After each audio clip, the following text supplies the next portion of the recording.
Para finalizar con los temas correspondientes a la unidad temática número 9, circuitos con inducción mutua, vamos a ver algunos ejemplos generales.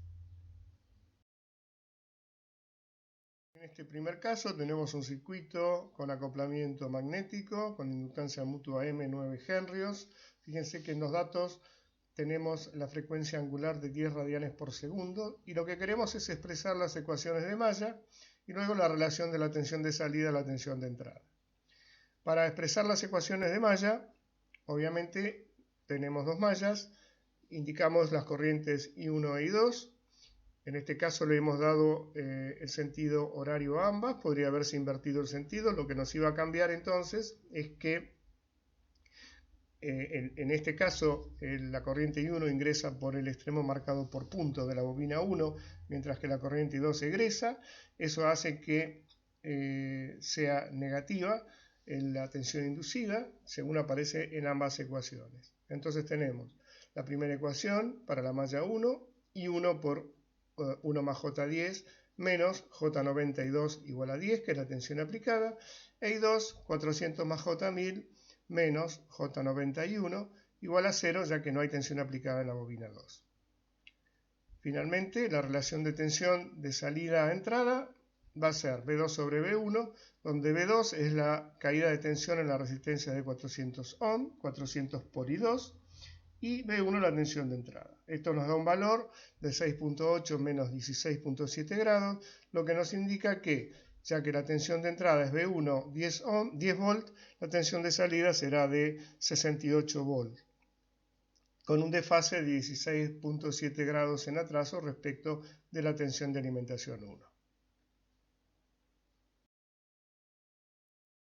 Este caso, ejemplo 2, es muy similar al anterior, solo que ahora trabajamos con las expresiones fasoriales para obtener las corrientes de malla.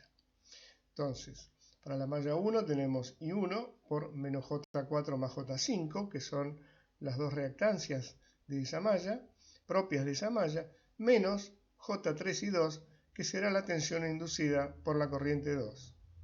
Y todo es igual a 12, que es la tensión de la fuente de la malla 1. Para la otra malla tenemos I2 por 12 más J6, que es la impedancia propia de esa malla, menos J3 y 1, tensión inducida por inductancia mutua, igual a 0. Podemos resolverlo de cualquier manera. Por ejemplo, podemos plantear el método determinante. Fíjense que se puede plantear directamente también, siempre teniendo en consideración la presencia de la inductancia mutua. Y esto es recomendable después de haber hecho algunos ejercicios previos para tener mayor seguridad. Obtenemos las dos corrientes, I1 e I2. Y si nos preguntamos qué hubiera pasado con estas corrientes si no hubiera inductancia mutua, como vemos, la corriente I1 valdría 12 dividido J1, por eso da 12 menos 90 grados, y la corriente 2 sería igual a 0, ya que al no haber fuente en la malla 2, fuente independiente en la malla 2, y no haber inductancia mutua, entonces no circularía corriente por ella.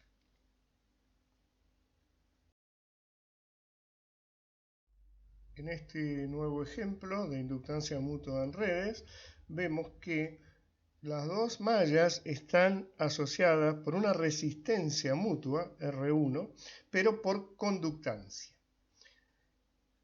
Vamos a obtener las expresiones matriciales para las corrientes de malla del circuito, entonces vamos a proceder como antes. Comenzamos con la malla 1, recuerden que los sentidos de I1 e I2 los elegimos nosotros, en este caso los hemos elegido de forma tal que ambos ingresen por los extremos marcados por punto, por la bobina, son los puntos homólogos, como se les llama, y de esa manera las tensiones inducidas por inductancia mutua serán positivas.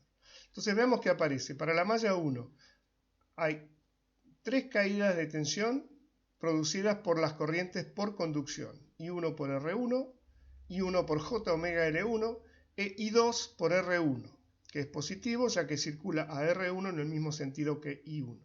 Pero además, la corriente I2, circulando por la inductancia L2, induce una tensión por inductancia mutua I2 J omega M. Esto es igual a E, que es la tensión independiente, la fuente de tensión independiente de la malla 1.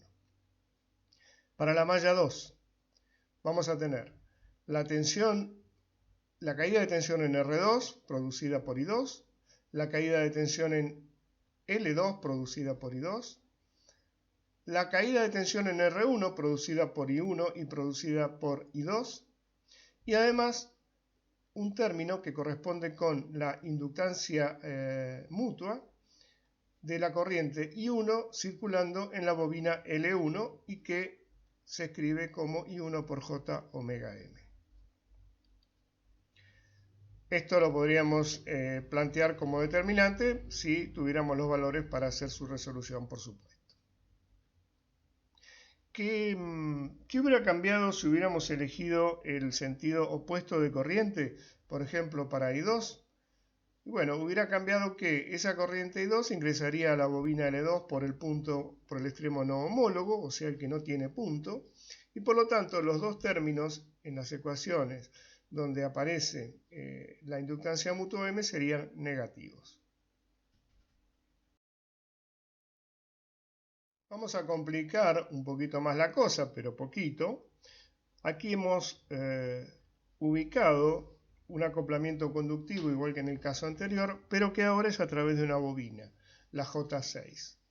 Entonces vemos también que entre ambas bobinas, J6 y J8, existe acoplamiento inductivo valiendo la reactancia XM igual a J2 ohm.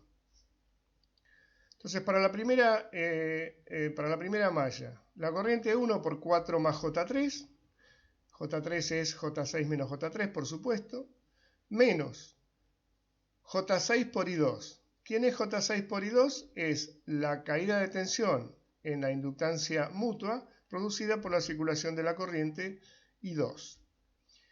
Y un término más que es menos J2 I2, que es la tensión inducida en la bobina J6 por la corriente I2 circulando en la bobina J8.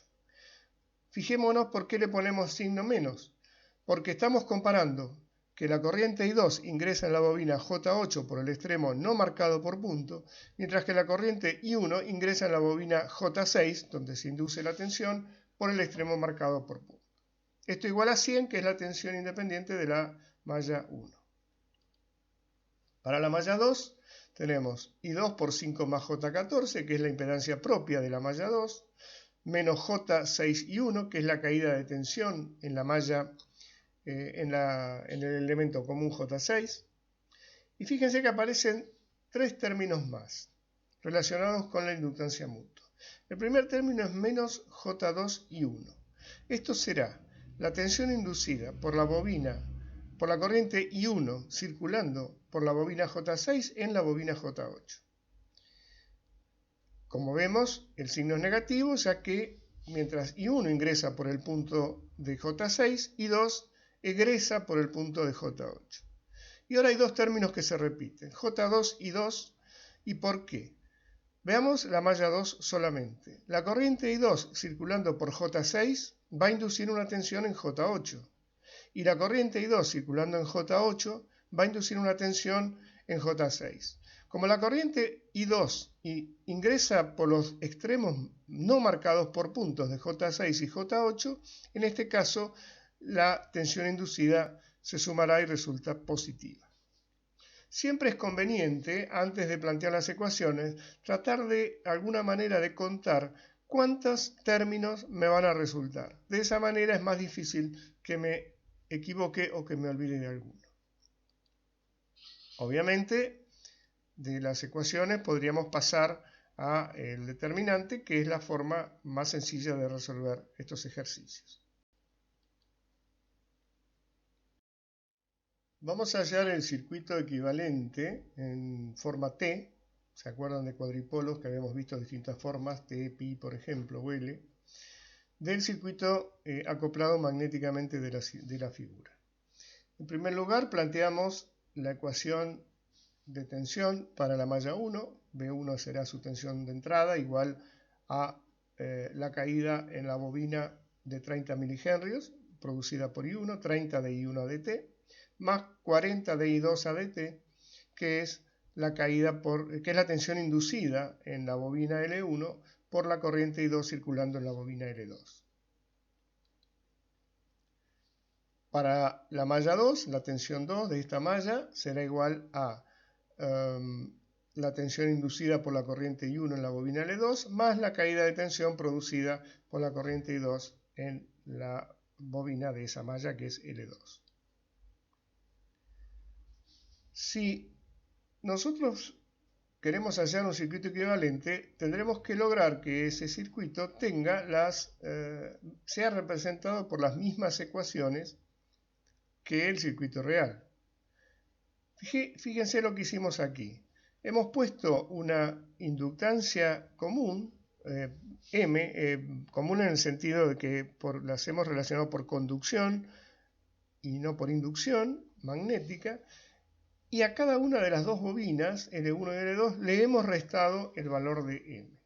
De esta manera, si nosotros planteáramos las ecuaciones de malla, para la malla de la izquierda tendríamos la corriente I1 multiplicando a L menos M más M, o sea, L1, 30, y la corriente I2, que sería I2 por M. Mientras que para la malla 2 tendríamos las caídas de tensiones por la conducción, por la circulación de I2, es decir, L2 menos M más M por I2, ahí nos quedaría 60 de I2 ADT, y por supuesto el término común representado por M y la corriente I1, 40 de I1 ADT. En este caso, como estamos hablando de un circuito equivalente, lo estamos transformando en un circuito puramente conductivo sin inducción magnética. Y los circuitos equivalentes a veces nos juegan malas pasadas, pasan cosas raras. Para que vean que es equivalente y no es real, por ejemplo, la inductancia de la primer malla resulta ser negativo, lo cual físicamente es imposible. Por lo tanto, en un circuito equivalente pueden pasar estas cosas. Llegamos al final de estos ejemplos de la unidad temática número 9. Es muy importante que intenten hacerlos por ustedes mismos, ya que si bien no son demasiado difíciles, introducen el concepto nuevo de inductancia mutua que debe ser tratado con cuidado.